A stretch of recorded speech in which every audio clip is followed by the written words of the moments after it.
Joining me now is Indiana Congressman Jim Banks, member of the House Armed Services Committee. Congressman, here's my question to you.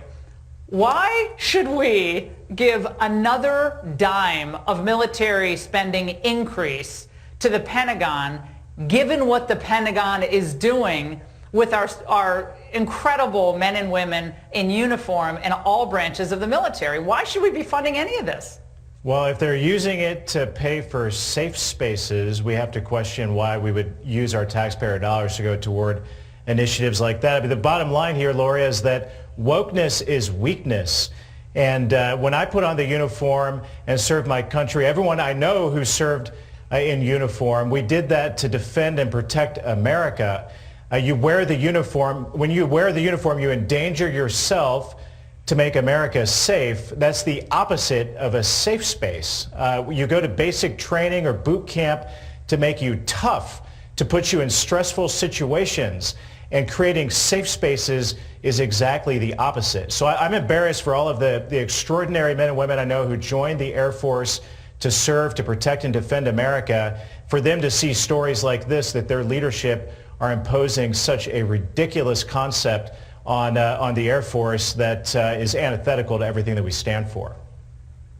And last week, Congressman, the Pentagon rolled out its equity plan. Okay, now in the text, the DOD explained what was a series of procedural changes to better align with the White House's demand for equity. Again, it's all a college campus now. And you got all these Adam Kinzinger types, Congressman, like, we got to take on Russia. I'm like, what? You're busy doing other things, okay? That's what you're doing. I have no words for this, frankly. I grew up in the Reagan era. We had a different view of what the military was supposed to be doing, Congressman. Well, I noticed they didn't create safe spaces for anybody to go and complain about Biden's DOD pronoun policies or to complain about the vaccine mandates.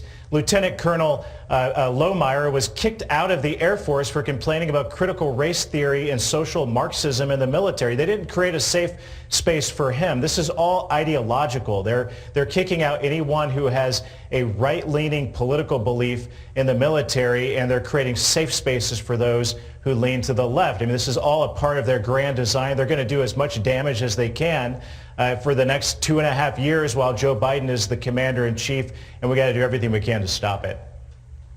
But I'm just going to repeat it again. I've said this to the senators who've come on. Republicans hold the key to funding military increases in spending. Without Republican votes, they can't get the increases they want.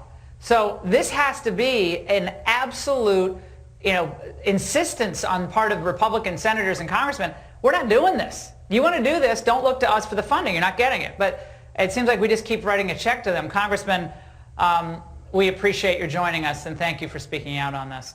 Now, okay.